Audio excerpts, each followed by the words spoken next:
TDP Janasena BJP కూటమి ప్రభుత్వం ఎన్నికల ముందు వాళ్ళు గగ్గోలు పెట్టింది, ఆందోళన చేసినది ఈ రాష్ట్రంలో భూదోపిడీ పెరుగుతూ ఉంది, భూ కబ్జాలు పెరిగిపోయాయి, భూదందాలు పెరిగిపోయాయి, మాకు అధికారం ఇవ్వండి, మేము భూములు కాపాడుతాం, ప్రజల భూములు రక్షిస్తామని చెప్పని ఎన్నికలు హామీ ఇచ్చారు. ప్రజలు నమ్మి ఓటేసి గెలిపించారు. అధికారం చేపట్టిన తర్వాత వీళ్ళు చేస్తున్నది ఈ భూదోపిడీని మరి తీవ్రతరం చేశారు. విశాఖపట్నం ఎంపీ భరత్ గీతం యూనివర్సిటీ సంబంధించినటువంటి సంస్థ ప్రజల భూముల్ని ఎండాడ ఋషికొండ ప్రాంతాల్లో ఉన్నటువంటి ప్రభుత్వ భూముల్ని 54 ఎకరాల 79 సెంటు భూమిని కబ్జా చేశారు. ఆ కబ్జా చేసిన భూముల్ని ఈరోజు రెగ్యులైజ్ చేయడం కోసం జీఎంసీ కౌన్సిల్ సమావేశం ఏర్పాటు చేసి 30 తేదీ జరగబోతూ ఉంది. ఆ కౌన్సిల్ సమావేశంలో ఎజెండాలో పెట్టిన 15 పాయింట్ కింద ఈ అంశాన్ని చేర్చారు. మీకు ఎన్నికల్లో ఓటేసి గెలిపించాలి కోసం అడుగుతున్నాం మేము. కాబట్టి తక్షణమే సిపిఎం పార్టీ డిమాండ్ చేస్తూ ఉన్నది, కౌన్సిల్లో పెట్టినటువంటి ఎజెండాని రద్దు చేయాలి. రాష్ట్ర ప్రభుత్వం వెంటనే జోక్యం చేసుకొని, ముఖ్యమంత్రి చంద్రబాబు గారు వెంటనే జోక్యం చేసుకొని గీతం సంస్థ అక్రమంగా కబ్జా చేసినటువంటి 54.79 ఎకరాల భూములు తక్షణమే స్వాధీనం చేసుకోవాలని చెప్పని మేము డిమాండ్ చేస్తూ ఉన్నాం. ఇదే ప్రభుత్వం ఎన్నికలు చెప్పింది ఏంటి? ఈ రాష్ట్రంలో ప్రభుత్వ పారంభోగ భూములు, బంజరు భూముల్లో ఇల్లు లేని పేద ఇల్లు వేసుకున్నారు, ఇల్లు కట్టుకున్నారు, వాళ్ళు పట్టాలు ఇచ్చి క్రమబద్ధీకరణ చేస్తామని చెప్పన్నారు. ఆ పని చేయడం లేదు. వాళ్ళకేమొచ్చి పట్టాలు ఇమ్మంటే కొంతమంది చెరువుల్లో ఉన్నాయని, కొంత గడ్డలో ఉన్నాయని చెప్పని, కొంత అబ్జెక్షన్ ల్యాండ్స్ అని చెప్పని ఇలా రకరకాల కుర్రీలు పెట్టి సామాన్యులకు వస్తున్నటువంటి పట్టాలు ఇవ్వడం లేదు. ముఖ్యమంత్రి గారి బంధువులకి, వాళ్ళ ఎంపీలకి, వాళ్ళ పార్టీ ఎంపీలకి మాత్రం ప్రజల భూముల్ని ఎకరాలకు ఎకరాలు దోచిపెట్టే పరిగా ఈరోజు పూనుకోవడం చెప్పినది ఇది ప్రజావంచన తప్ప ఇంకోటి కాదని చెప్పని స్పష్టంగా చెప్పదలుచుకున్నాం. కాబట్టి మీరు ఇచ్చిన ఎన్నికల హామీ ప్రకారంగా తక్షణమే సామాన్య ప్రజానీకానికి ఇళ్ల పట్టాలు ఇవ్వాలి. గీతం సంస్థ అక్రమంగా కబ్జా చేసినటువంటి ఈ 54 ఎకరాల 79 భూమిని తక్షణమే స్వాధీనం చేసుకోవాలని చెప్పని ముఖ్యమంత్రి గారిని డిమాండ్ చేస్తున్నాం. లేని పక్షంలో మీకు ప్రజాగ్రహం తప్పదని చెప్పని మీ ద్వారా హెచ్చరిస్తున్నాం. కేవలం రాజకీయమైనటువంటి బంధుత్వము, అలాగే వాళ్ళ యొక్క ముఖ్యమంత్రికి బంధుత్వం కాబట్టి ఆగమేఘాల మీద ఈ ఫైల్ని ఇప్పుడు ముందుకు తీసుకొచ్చేశారు. మున్సిపల్ కార్పొరేషన్ పెట్టాల్సిన అవసరం ఏంది? మున్సిపల్ కార్పొరేషను ఎప్పుడైనా ఏదో ఒక ప్రజాసేవలో ఉండేటటువంటి ఒక సంస్థకి, లేకపోతే దాతృత్వం కలిగినటువంటి ఒక సంస్థకి ప్రభుత్వాన్ని సిఫార్సు చేస్తుంది. ఇటువంటి వీళ్ళు ఒక 50 సెంటుల్లో బ్రహ్మాండంగా ప్రజలకు సేవ చేస్తున్నారు, అందువల్ల దీన్ని రెగ్యులరైజ్ చేయండి అనేటువంటిది జీవీఎంసీ సిఫార్సు చేస్తుంది.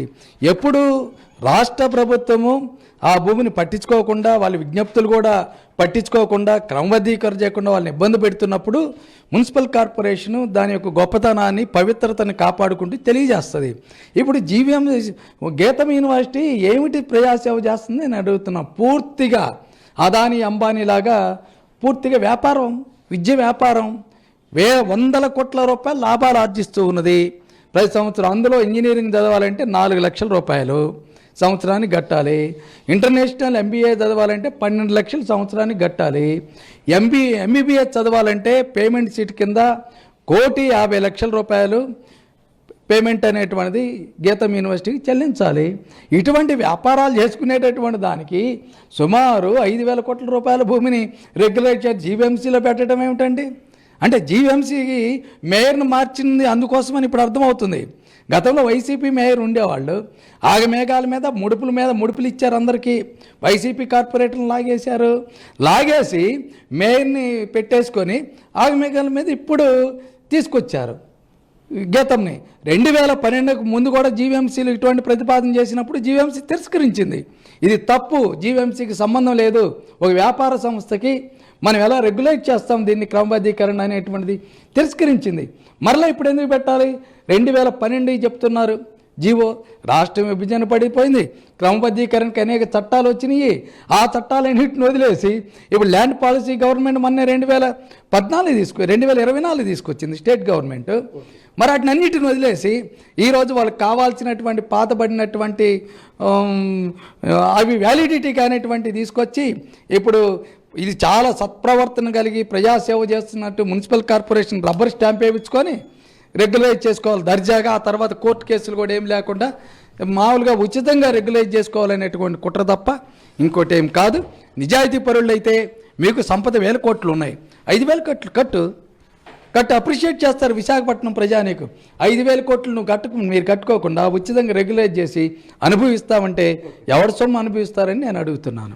చంద్రబాబు నాయుడు గారు ప్రజలు ఏమనుకుంటారు అనే కనీస ఇంకిత జ్ఞానాన్ని కూడా మర్చిపోయారు.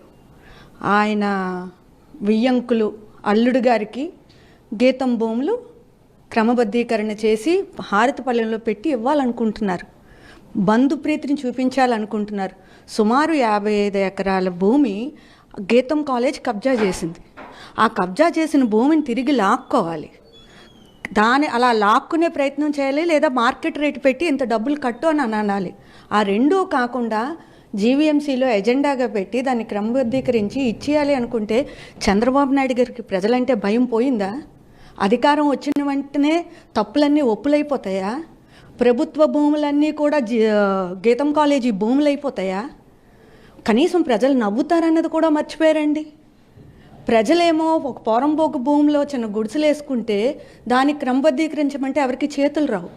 గవర్నమెంట్ భూమినేమో అదానీలు, అంబానీలు, లూలులకి, దావోస్ వాళ్ళకి వీళ్ళకి 90 పైసలకి ఇస్తాను ఎకరం భూమి, ఇది నాది అని రాజులాగా లోకేష్ గారు ప్రకటిస్తారు. ఈయనేమో ఏకం విశాఖ ప్రజలు ఎంతో నమ్మకం ఉంచి ఎంపీ భరత్ గారికి అత్యంత మెజారిటీతో గెలిపించారు. ఆంధ్ర రాష్ట్రంలో ఎవరికి అంత మెజారిటీ రాలేదు. ఆయనైనా ఆలోచించాలి కదా, ప్రజలేమనుకుంటారు, నాకు ఓటేసిన ప్రజలేమనుకుంటారు. నీతికి నిజాయితీ ఎన్ని మాటలు మాట్లాడారండి. ఆ నీతి ఏమైపోయింది, ఆ నిజాయితీ ఏమైపోయింది? 5,000 కోట్ల రూపాయలు విలువ చేసే భూమి మీకు కేవలం నామినల్ రేటుకి క్రమబద్ధీకరించి హారతిపల్లెంలో పెట్టేస్తే ఒక ప్రైవేటు డీమ్డ్ యూనివర్సిటీని మీరు నడుపుకుంటారు. గీతం పేరు మళ్ళీ మహాత్మా గాంధీ పేరు పెట్టారు.